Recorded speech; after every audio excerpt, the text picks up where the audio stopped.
이렇듯 느헤미야를 울며 기도하게 한 것은 그의 감정이 아니라 그가 기억한 하나님의 말씀과 언약 때문입니다. 자, 오늘은 내가 울며 기도하였더니라는 제목으로 우리 느헤미야서의 말씀에 기반해서 하나님 말씀 전하도록 하겠습니다.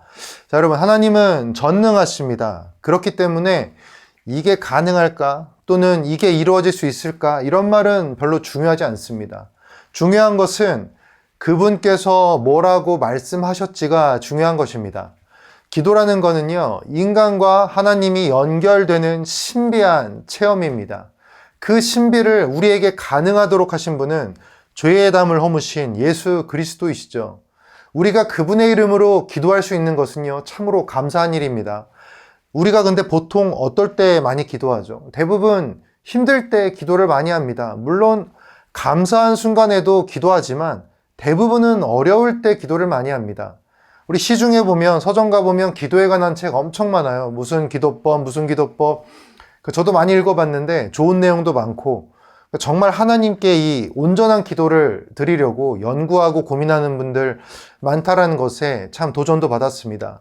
저도 이제 그런 측면에서 제가 읽었던 최고의 기도법이 담긴 책을 하나 소개해 드리려고 하는데요.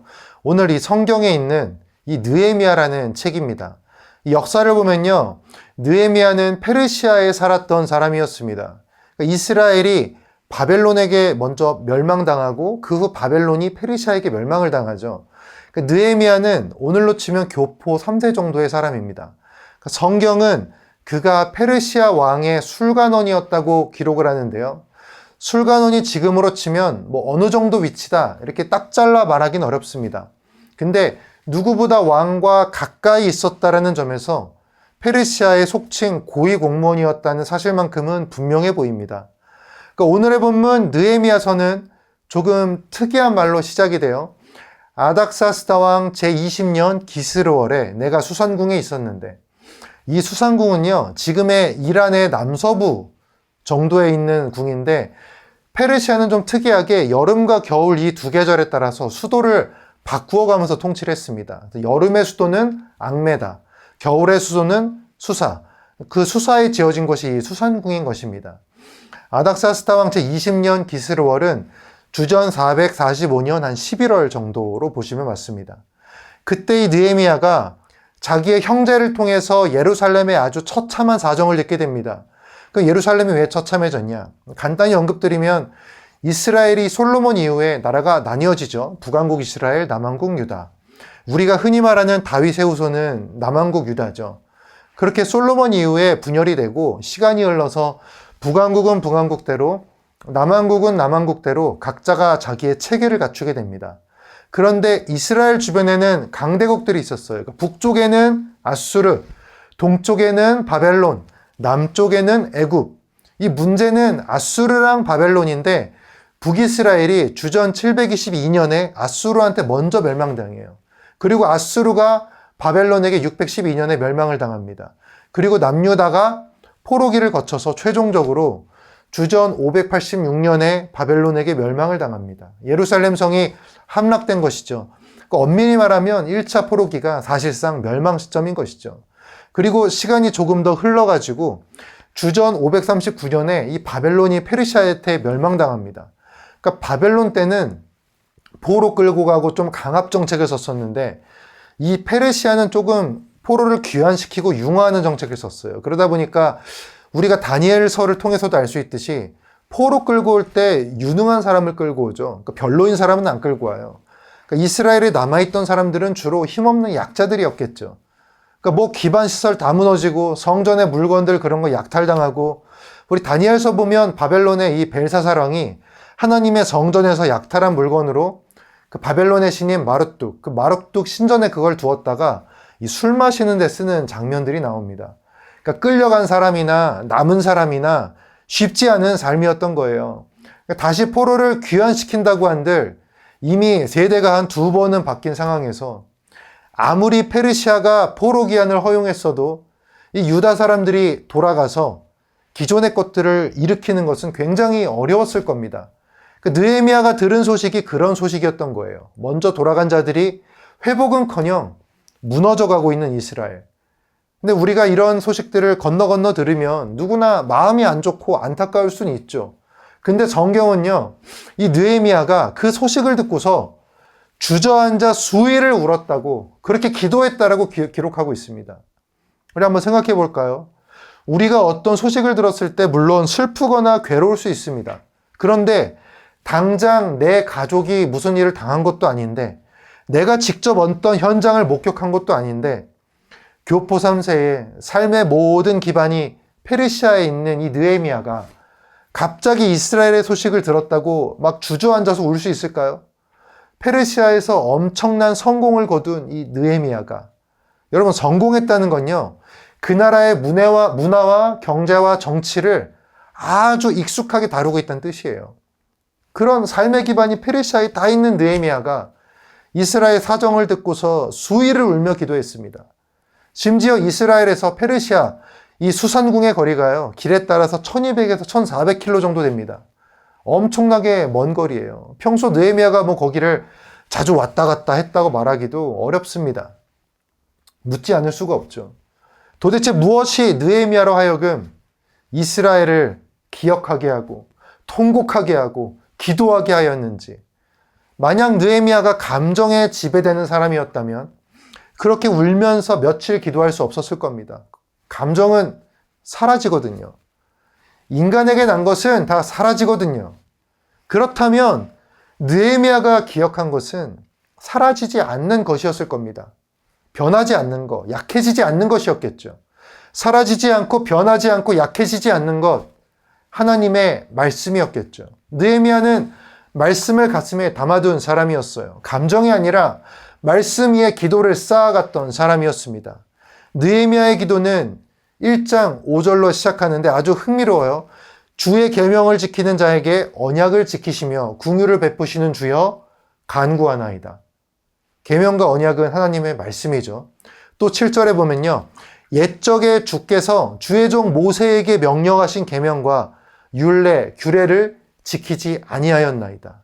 또 8절에 보면 주의 종 모세에게 명령하여 이르시되, 이런 표현들을 쓰면서 그의 기도는 하나님의 말씀을 기억하는 것으로 출발합니다. 또 9절 가면요, 레위기와 신명기의 말씀과 언약들을 언급하면서 기도를 들어달라고 하나님께 간구를 합니다. 마구잡이로 간구하는 것이 아니라 하나님의 말씀에 근거해서 기도하는 것이죠. 말씀에 근거해서 회개하고 언약에 근거해서 간구한다라는 것이죠. 저는 솔직히 저도 힘든 일이 있을 때 제일 많이 나왔던 기도의 서두가 주여 너무 힘듭니다. 왜 이런 일이 제게 있는지 모르겠습니다. 근데 주님 다 아시잖아요. 그러니까 뜻대로 좀 이끌어 주세요. 다 아시잖아요. 뭐 이런 형태의 기도가 많았어요. 근데 돌이켜보면요, 주의 뜻대로 잘 이끌어 주세요라는 말을 할 때 솔직한 제 심정은 하나님이 성경에서 하신 것들을 기억한 게 아니라 내가 원하고 내가 상상하는 좋은 것들을 떠올렸던 것 같아요. 그러니까 느헤미야서를 읽기 전에 저도 기도가 참 그랬습니다. 저와 여러분이 이 느헤미야서를 통해서 하나님의 언약 위에 기도와 소망을 쌓았으면 좋겠습니다. 우리 현대인들 보통 뭐 다 비슷할 텐데 정말 가슴에 손을 얹고요, 일상에서 나와 아주 먼 문제들로 인해서 막 슬퍼하고 기도할 이럴 이유가 솔직히 우리 있나요? 월급 받으면서 밥 먹고 살고 학교 가고 가정 꾸리고 친구 만나고 미래 준비하고 하루하루 뭐 힘든 일상 그래도 살아갈 때 엉엉 울면서 수일을 기도할 그런 것들이 우리에게 정말로 있나요? 물론 일상에 어려움이 있죠. 가족이 아플 수도 있고요. 사업이 힘들 수도 있고요. 또 여전히 치유되지 않은 과거의 상처가 있을 수도 있어요. 그걸 놓고 기도할 수는 있겠죠. 근데 엉엉 울면서 며칠을 기도할 이유가 있냐는 거죠. 심지어 나와 직접적인 관계가 없는 건데도 말이에요. 느헤미야가 울며 기도한 이유를 느헤미야의 삶에서는 찾기가 어려워요. 하지만 느헤미야가 배우고 기억했을 그 하나님의 말씀에는 울며 기도할 이유가 흘러넘쳤습니다. 성경 속 하나님의 말씀에 기도할 게 많았다는 거예요. 하나님을 나의 주권자로 믿는 사람들에겐 하나님의 관심사가 나의 관심사가 되는 겁니다. 하나님이 누구를 슬퍼하시면 그게 나의 슬픔이 되는 거예요. 하나님의 말씀이 나의 사명이 되는 것이죠. 그냥 나랑 관련된 일이라서 그래서 슬프고 운다 이런 게 아니라 하나님의 일이 곧 내 일이어서 우리 주 예수 그리스도가 아파하시는 그 사람이 내가 아파하는 사람이어서 약자들을 위해 불의한 세상에 대해 고통받는 이웃에 대해 기댈 곳 없는 고아, 과부, 나그네 그들의 처절한 삶에 대해 울며 기도할 거리가 넘쳐나는 것입니다. 지금도 우리 비로 인해 수해 입은 분들, 전쟁으로 고통받는 사람들, 내가 아는 힘든 상황의 이웃들 너무 많잖아요. 나의 죄를 하나님의 말씀에 비춰볼 때 눈물의 회개, 그 회개의 기도가 또 터져 나오게 되죠. 그렇게 회개의 기도를 하다 보면 성령께서 어김없이 예수님의 말씀을 떠올리게 하시고 나를 구원하신 그 말씀을 떠올릴 때 감사와 경탄의 기도, 눈물의 기도가 또 나오게 되는 것입니다. 이렇듯 느헤미야를 울며 기도하게 한 것은 그의 감정이 아니라 그가 기억한 하나님의 말씀과 언약 때문입니다. 기도는요, 하나님의 말씀으로 시작되는 거예요. 그리고 예수의 이름으로 끝나죠. 하나님의 말씀이 없는 상태를 유지하면요, 내가 하고 싶은 말 외에는 기도하기 어려워요. 하나님이 명령하신 거 모르고 기도하면 내가 하나님한테 명령하듯 기도하게 돼요. 힘들고 괴로울 때 물론 기도하는 거 좋은 거죠. 힘들 때 하나님 찾는 거 겸손이고 하나님 기뻐하실 일입니다. 근데요, 그럴 때만 간절히 기도하면 안 되는 거죠. 그것은 신앙의 성숙과 성장에 도움이 되지 않는 거죠. 우리 너무 잘 알잖아요, 스스로가. 하나님의 말씀 모르고 기도하면요, 하나님께서 우리에게 말씀하신 것들은 뒤로 하고 하나님의 뜻과 거리가 먼 것들, 가끔은 하나님이 잘못됐다고 한 것까지 들어달라고 애원하면서 기도할 수 있어요. 그런 기도가 반복되면 어떻게 되는지 아세요? 문제는요, 하나님을 향한 크고 작은 실망의 씨앗들이 생긴다는 거예요. 만약 기도한 게 이루어져도 다음번에 또 그 기도가 이루어지지 않으면 원망이 되고 실망이 됩니다. 하나님은 그렇게 그런 것들 준다고 말하지 않으셨는데 내가 막 떼쓰게 돼요. 기도는 변하지 않을 하나님의 말씀 위에 세우는 것입니다. 사라지지 않을 그 언약 위에 쌓아가는 것입니다. 이 또 다른 측면에서 중요한 게요, 느헤미야 2장을 보면 성벽 재건에 대한 비전을 품고 페르시아 왕에게 느헤미야가 나가는 장면이 나옵니다. 페르시아 왕이면 뭐든 다 해줄 수 있는 전지전능한 것 같은 존재입니다. 우리 2장에 보면 근심이 가득해 보이는 느헤미야에게 페르시아 왕이 내가 뭘 좀 너에게 해줄까? 이렇게 묻는 게 나옵니다. 근데 성경이요, 왕의 그 말을 들은 느헤미야의 이 마음속 상태를 아주 멋지게 기록합니다. 우리 2장 4절인데요. 왕이 내게 이르시되 그러면 내가 무엇을 원하느냐 하시기로, 그 다음 우리 한번 읽어볼게요. 내가 곧 하늘의 하나님께 묵도하고, 세 번역은 이 부분을 하늘의 하나님께 기도를 드리고 나서라고 기록합니다. 네, 여러분, 우리였다면 뭐 어땠을까요? 보통 내가 원하는 거 좀 준비했다가 왕의 표정, 왕의 심기, 왕의 분위기 이런 거 좀 살펴가지고 들어줄 만한 거 말하지 않았을까요? 느헤미야는 달라요. 그의 관심은 왕의 심기도 아니고 자기의 욕망도 아니에요. 느헤미야에게 무언가를 이루어줄 존재는 하나님 한 분이에요. 그가 살피고 싶은 건 하나님의 심기였어요. 하나님의 뜻이었어요. 페르시아 왕이 뭐 해줄까? 관심 없어요. 그저 그의 관심은 하나님이 쓰실 왕이라는 저 도구가 아니라 하나님이 도대체 뭘 원하실까? 기도로 그걸 묻는 거죠. 다 정해놓고 기도하는 게 아니라 그분께 먼저 묻는 것이죠. 그리고 행동하는 것이죠. 결정하는 것이죠. 우리 나중 이야기를 토대로 느헤미야의 기도를 한번 유추해보면요, 주님이 저를 왕의 술관원으로 만드셨어요. 주님이 주신 이 삶을 통해서 제가 울며 기도한 그 일을 위해 이 삶을 어떻게 쓸 수 있습니까? 뭐 이런 기도하지 않았을까요? 왜냐하면요, 기도한 다음에 느헤미야가 왕에게 어떤 관직을 하나 원해요. 그게 뭐냐면 유다 총독이에요. 여러분, 페르시아 술관원에 비하면요, 유다 총독은 안 좋은 자리예요. 근데 여러분, 그런 기도 할 수 있겠어요? 모든 게 다 잘 돌아가요. 아무 문제 없어요. 근데 하나님의 뜻이라는 확신 하나로 어떤 아파하는 자들을 위해서 갑자기 직장에서 아주 높은 나의 직책을 내려놓고 더 낮고 고생스러운 직책으로 내가 스스로 간다? 이거 직장 다녀본 사람들은 거의 불가능하다는 거 알 거예요. 정말 쉬운 일이 아니죠. 그런 측면에서 하늘 보좌를 내려놓고 우리를 구원하신 예수님의 사랑과 기도가 얼마나 완벽한 것인지를 한 번 더 감탄하게 됩니다. 예수님이 최고죠. 느헤미야는 하나님의 말씀, 그 언약을 정말 강하게 믿었습니다. 그 말씀을 기억해서 기도를 했고요. 자기의 현실을 이용해서 그 기도로 받은 하나님의 일을 하려고 했던 거예요. 사실 여러분, 느헤미야만 이스라엘을 좀 이렇게 다시 일으키겠다 생각했을까요? 아닐걸요?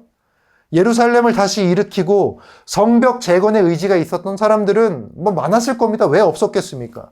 하지만 의지가 있다는 것과 실제 그 일을 할 수 있다는 것은 다른 이야기입니다.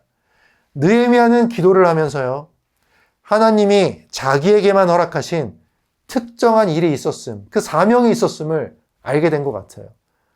왜 자기가 지금 이 페르시아에 태어나서 술관원이 되었는지, 내 인생의 존재적 깨달음인 거죠. 이유를 알게 되는 거예요. 내가 지금 여기에 이 상황에 살아가는 이유를요. 내가 어느 이야기의 일부인지를 알게 되는 거죠. 나라는 존재가 하나님이 진행하고 써가시는 이 역사의 어느 부분인지를 알게 되는 거예요. 나는 누구이고, 나를 통해서 원하시는 것이 무엇인지, 내가 할 수 있는 것이 무엇인지, 이 자기가 어느 이야기의 일부인지를 아는 사람은요, 반드시 행동하게 됩니다. 답을 아니까, 맥락을 아니까, 삶이라는 작가, 하나님의 뜻을 아니까. 여러분, 그게 진짜 기도의 열매예요. 그냥 들어주세요 뭐 이런 게 아니라 하나님의 뜻과 나의 존재 이유가 일치해서 내 일상으로 그 뜻을 실천하는 거. 여러분, 우리가 종종 저 같은 게 뭘 합니까? 이런 겸손을 빙자한 무기력을 표할 때가 많아요. 여러분이 어떤 존재인데요? 하나님의 자녀예요. 느헤미야를 통해 알 수 있는 게 여러분만의 이야기가 있다는 거예요. 나라는 사람을 태어나게 하신 하나님의 목적이 있다는 거예요. 내가 남들보다 무조건 잘할 수 있는 주님의 일이 있어요. 오직 여러분만이 위로할 수 있는 누군가가 있어요. 술관원 느헤미야니까 할 수 있는 일이 있었듯이 오직 저와 여러분이니까 할 수 있는 일이 있는 거예요. 하나님이 주신 인생이니까 오직 우리가 할 수 있는 거룩한 일들이 있는 거예요. 믿으시기 바랍니다.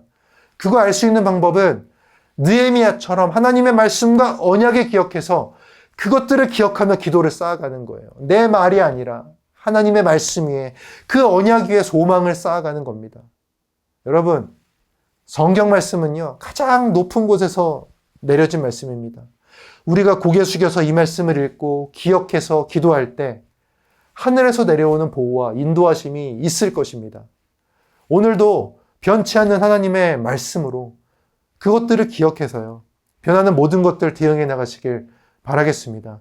변치 않는 언약 위에 우리의 소망과 꿈이 쌓여 나가기를, 그런 기도가 쌓여 나가기를, 그래서 어려운 이웃들과 누군지 모르지만 울고 있을 하나님이 바라보시는 그 영혼을 위해서 울며 기도할 수 있는 우리가 되기를 간절히 바라겠습니다.